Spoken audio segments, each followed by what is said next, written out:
নমস্কার বন্ধুরা, আজ আমি বলবো ঠাকুরকে স্বামীজি খুশি করতে পেরেছিলেন, আমরা কি পারবো না? এই নিয়ে আজকে আমার আলোচ্য বিষয়। আশা করি আপনাদের ভালো লাগবে। ঠাকুর ভক্তদের সদা প্রার্থনা করতে বলতেন ঈশ্বর কল্পতরু, যে যা চাইবে তাই পাবে। কিন্তু কল্পতরুর কাছ থেকে চাইতে হয়, তবে কথা থাকে। আবার সাবধানও করে দিতেন জাগতিক ভোগ্য বস্তু না চাইতে, কারণ বিষয় হচ্ছে বিষ, এবং বিষয় সুখ মানুষকে মায়ার বন্ধনে বেঁধে ফেলে।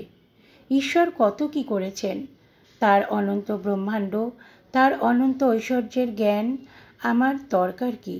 আর যদি জানতে ইচ্ছা করে, আগে তাকে লাভ করতে হয়, তারপর তিনিই তার ঐশ্বর্যের কথা জানিয়ে দেবেন। তবে ঠাকুর সিদ্ধাই একদম পছন্দ করতেন না। তিনি জানতেন সিদ্ধাই সাধককে অনেক সময় বিপথে নিয়ে যায়। সিদ্ধাই প্রসঙ্গে ঠাকুর বলেছিলেন, যারা হীন বুদ্ধি তারা সিদ্ধাই চায়। ব্যারাম ভালো করা, মোকদ্দমা জেতানো, জলে হেঁটে চলে যাওয়া, এইসব। যারা শুদ্ধ ভক্ত তারা ঈশ্বরের পাদপদ্ম ছাড়া কিছুই চায় না। যাদের একটু সিদ্ধাই থাকে তাদের প্রতিষ্ঠা, লোকমান্য এইসব হয়।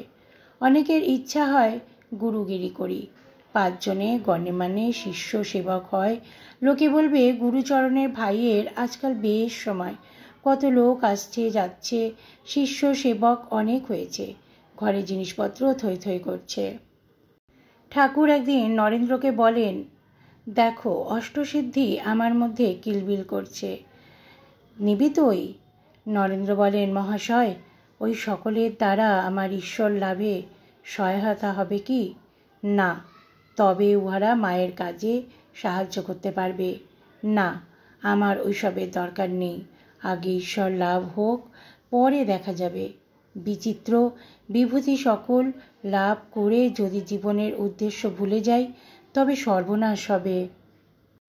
এই সমস্ত তথ্য স্বামী চেতনানন্দ শ্রীরামকৃষ্ণের সান্নিধ্যে যে কথোপকথন হয়েছিল তার থেকেই এই তথ্যসূত্র পাওয়া। তো এই ভিডিওটি আপনাদের কেমন লাগলো আপনারা অবশ্যই জানাবেন। ভালো লাগলে লাইক করবেন, শেয়ার করবেন আর কমেন্ট করবেন।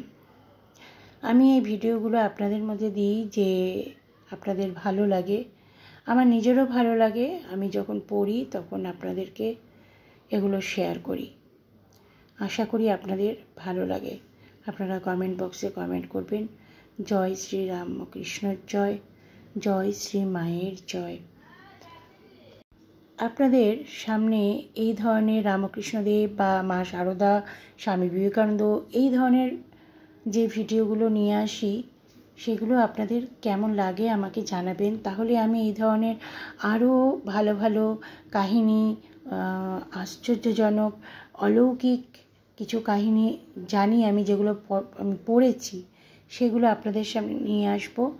আপনাদের শুনতে খুব ভালো লাগবে।